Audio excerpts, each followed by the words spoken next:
Hello, this is Running D. On the first video and second video, I have explained about how to display text by typing system.out.println, and also I explained about string and int and also scanner. And so on this video, I'm going to use these things we have learned and start making a game, text adventure game. First thing I'm going to do is to create a new method. And what is method? So this thing we have been seeing from the beginning, this is called main method. This is also a method. And so what is method anyway? It's a little difficult to explain, but I will try. Method is, in my understanding, basically a small program with a certain function. You can make method inside of your class. In this case, this game class. So method is always inside of your class. So you can make a lot of methods inside of your class.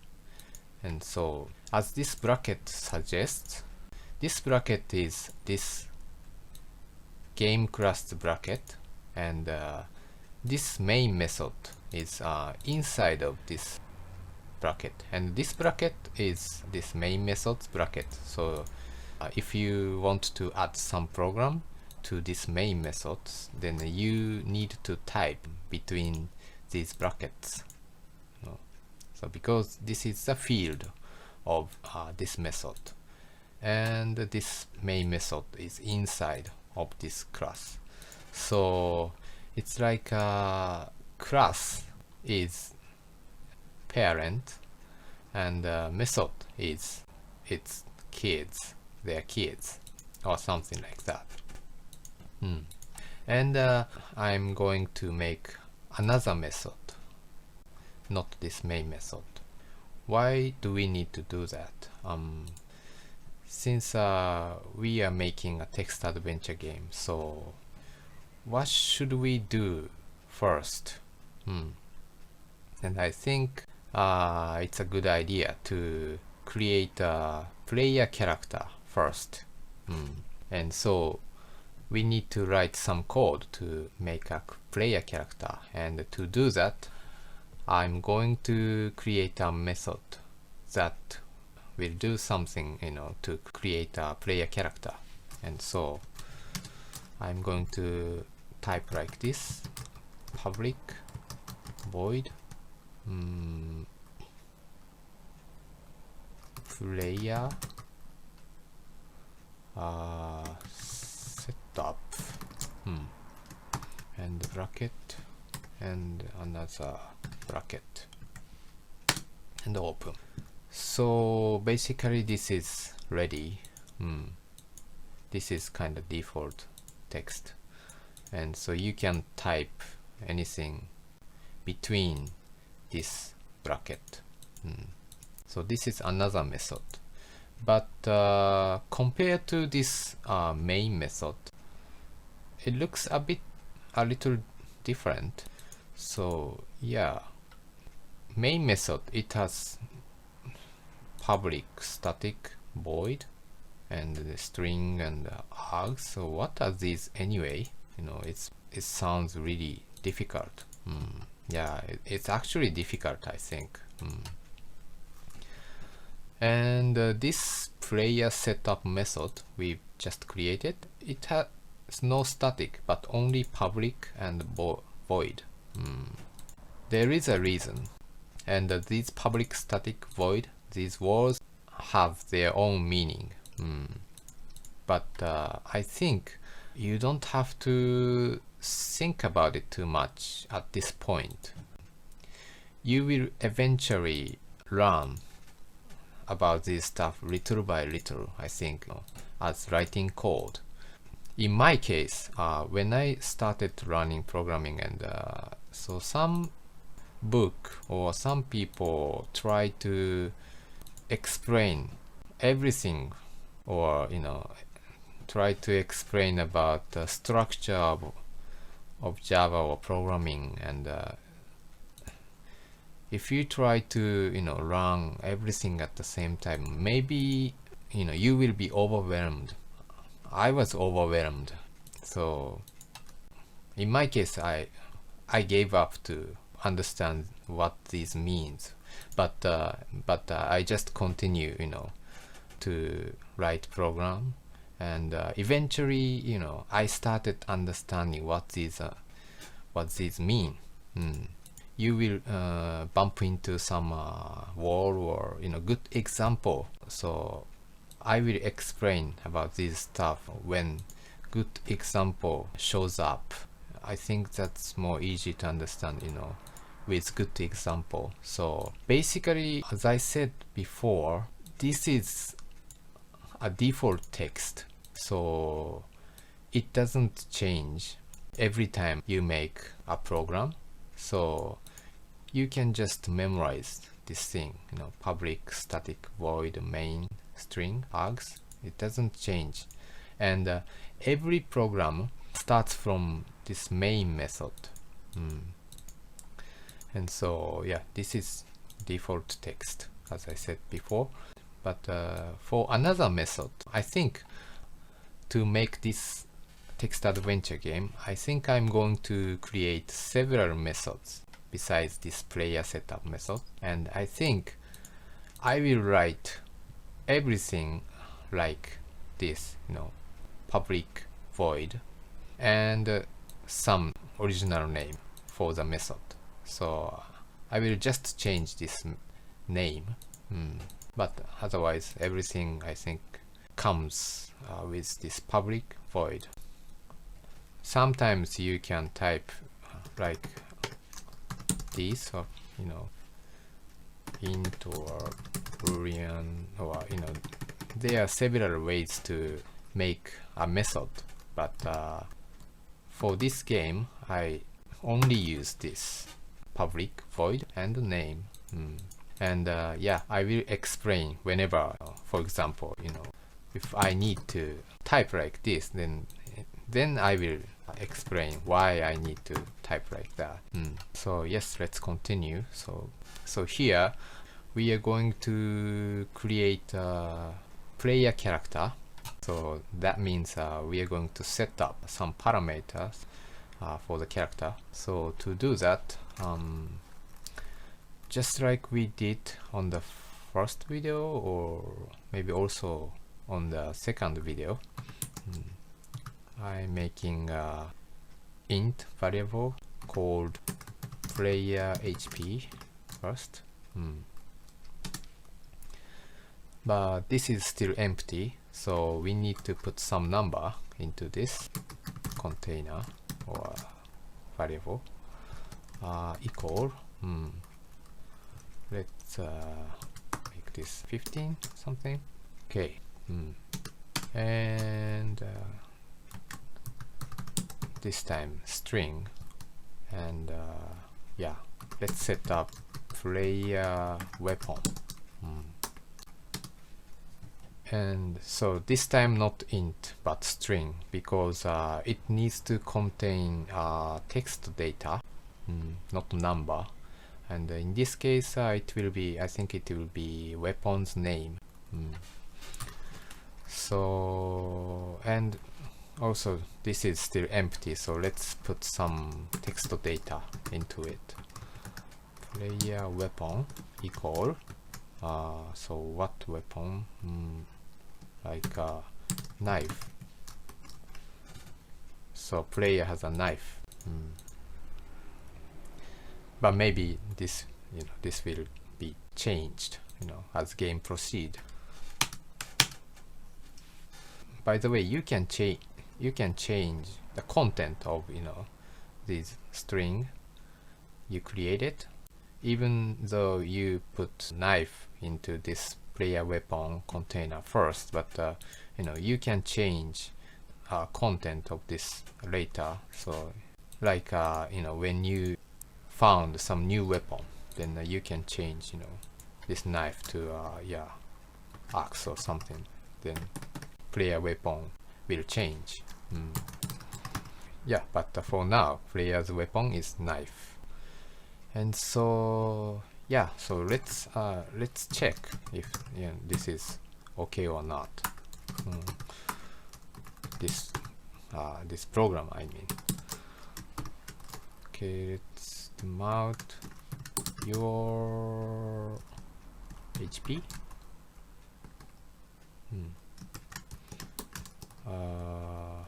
Your player HP.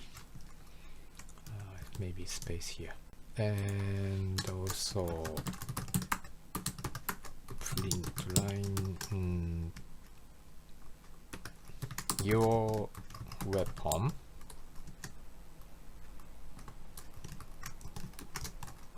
player weapon. Okay, so there is no error, I think. So let's run. But nothing shows up here on the console window. Strange.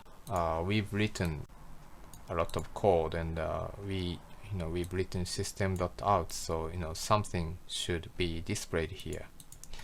But yeah, it doesn't display anything because, as I said before, every program starts from this main method,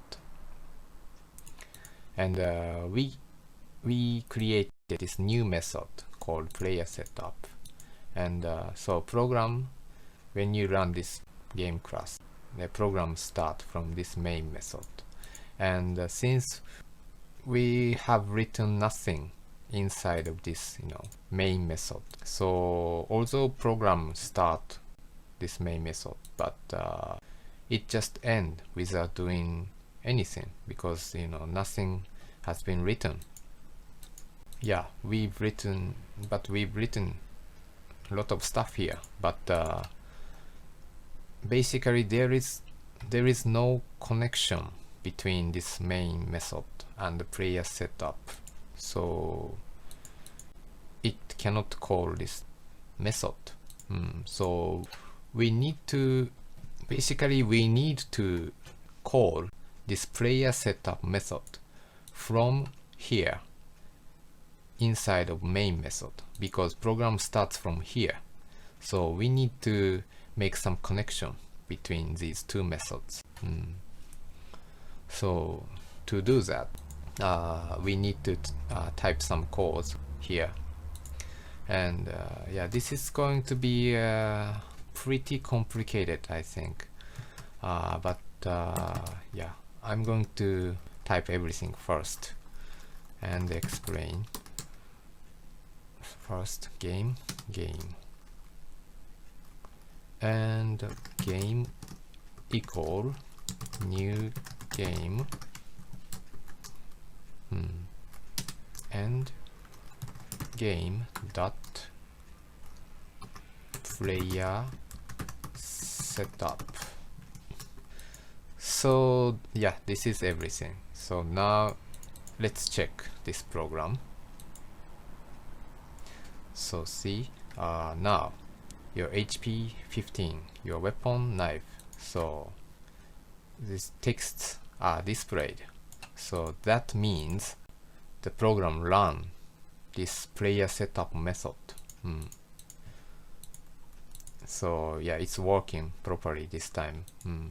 So yeah, program starts from this main method, and then it calls this player setup method, and it runs this program.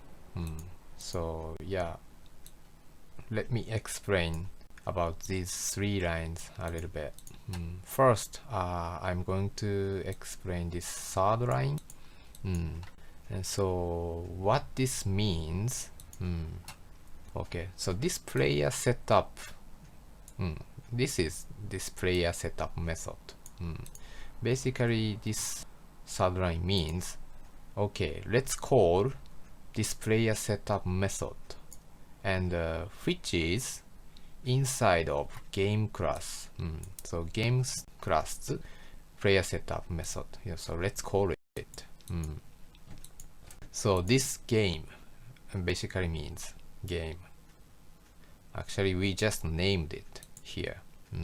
We chose name game. So, but so if this means game class, then why can't we type just like this, game dot player setup up?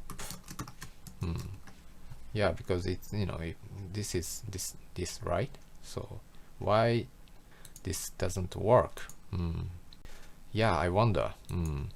But for some reason we cannot type like this.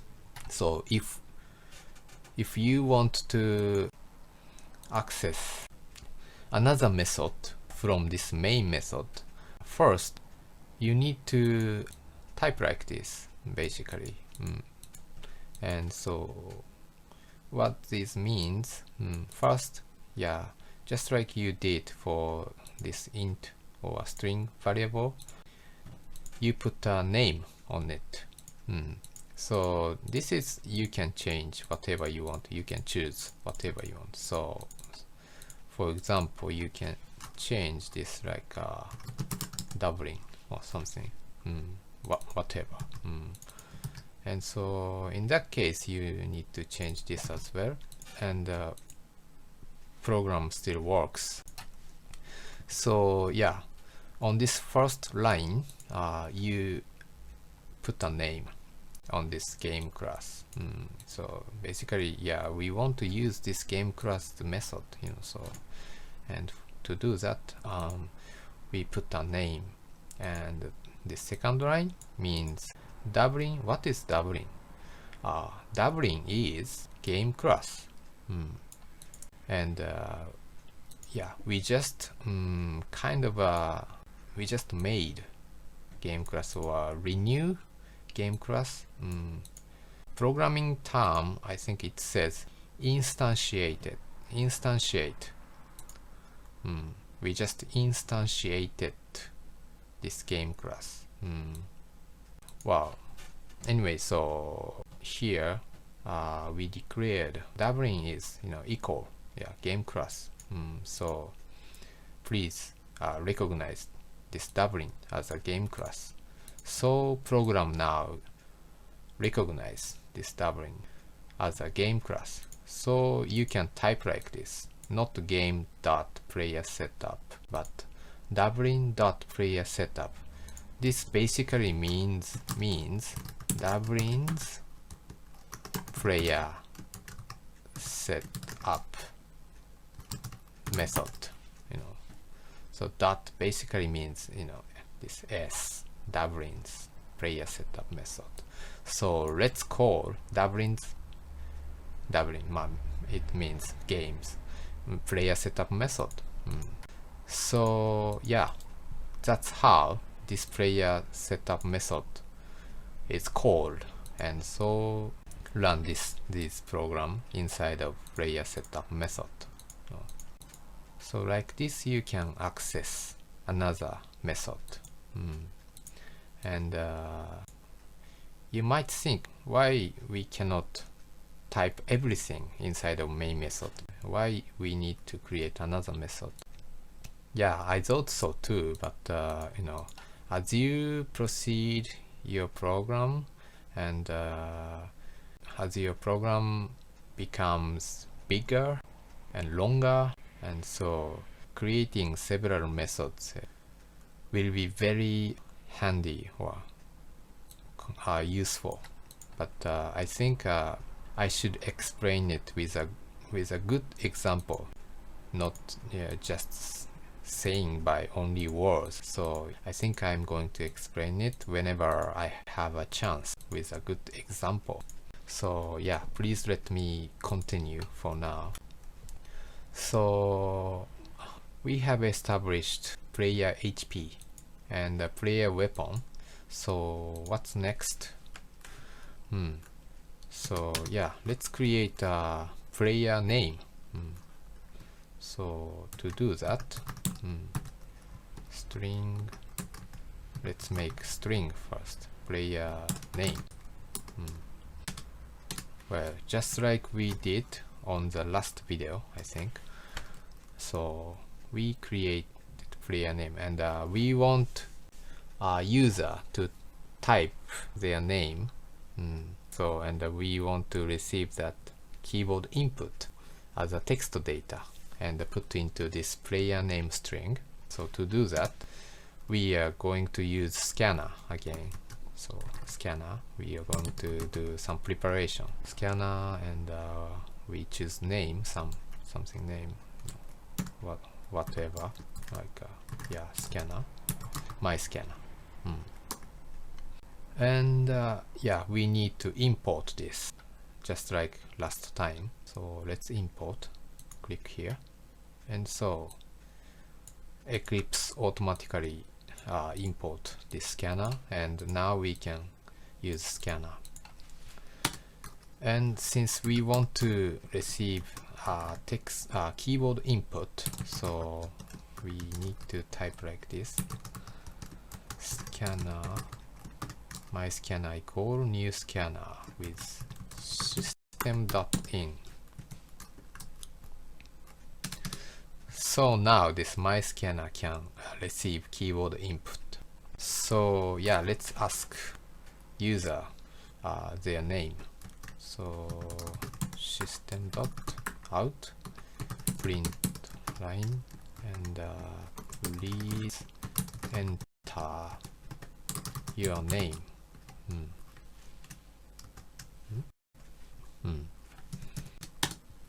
And so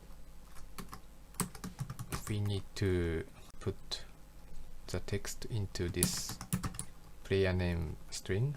So we need to type like this: my scanner dot next line. So this way we can scan or receive what player typed with their keyboard, and put the text data into this player name string. So we can use this string after that. So yeah, let's type something to confirm it. Okay. Hello player name, and let's continue a little bit more. Let's start your adventure. Okay, so yeah, it seems okay. So let's check this. Okay, your HP 15, your weapon knife, please enter your name. So let's enter our name, like what name is, like Tom. Hello Tom, let's start your adventure. Yes, so it seems to be working. So yeah, your HP, so we set this value here, 15, and knife, and so it displays your HP 15, your weapon, knife. And next we created this player string or empty container called player name to receive player's name. And so we created scanner here. We asked player their name, and we used scanner and put the text data to this player name container and display it here. And this player setup method was called from this main method.